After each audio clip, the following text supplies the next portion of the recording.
Guys, welcome to hair YouTube channel. അതെ, അപ്പം ഇന്ന് നേഴ്സസ് ഡേ ആണ്. എന്താണ് നേഴ്സസ് ഡേ എന്താണ് അറിയില്ല. സൂപ്പർ. അപ്പോൾ നമ്മളെല്ലാവരും പരിപാടിക്ക് വേണ്ടി വെയിറ്റ് ചെയ്തുകൊണ്ടിരിക്കുകയാണ്. നമുക്ക് പരിപാടി തുടങ്ങിയിട്ട് കാണാം. നേഴ്സസ് ഡേയുടെ അജൻഡാസ് എന്താണെന്ന് അറിയുമോ? നഴ്സസ് ഡേയുടെ അജൻഡാസ് എന്ന് പറയുമ്പോൾ സ്പീച്ച് ഉണ്ടാവും, ഇൻട്രൊഡക്ഷൻ ഉണ്ടാവും, നഴ്സസിൻ്റെ കുറേ പരിപാടികളുണ്ടാവും, പിന്നെന്താ ക്വിസ് കോമ്പറ്റീഷൻ ഉണ്ടാവും, മറ്റേ ഫ്ലോറൻസ് നൈറ്റിംഗേലിൻ്റെ കോമ്പറ്റീഷൻ ഉണ്ടാവും, പിന്നെ ആർക്കെങ്കിലും പ്രൈസ് കൊടുക്കണം, നമ്മൾ കൈയടിക്കണം. ഇതിനാണ് ഞങ്ങളെല്ലാവരും.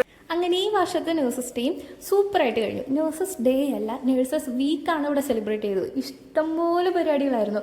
Poster competition, Florence Nightingale competition, dance competition, quiz competition, അങ്ങനെ കുറേ. എന്തിന് രംഗോലി കോമ്പറ്റീഷൻ വരെ. ഏഞ്ചലിനാണെങ്കിൽ സമ്മാനവും കിട്ടി. ജൂണിയായിരുന്നു ഏറ്റവും എക്സൈറ്റഡ്. ഇതായിരുന്നു ആ സമ്മാനം. അങ്ങനെ ഇരിക്കുമ്പോഴാണ് ഞങ്ങൾ ആലോചിച്ചത്, അടുത്ത വർഷം ഞങ്ങളൊരു നേഴ്സായിട്ടാണ് ഈ ഡേ സെലിബ്രേറ്റ് ചെയ്യുക. ഭയങ്കര എക്സൈറ്റഡ് ആണ്. അപ്പോൾ ഓക്കെ, ബൈ, നാളെ കാണാം.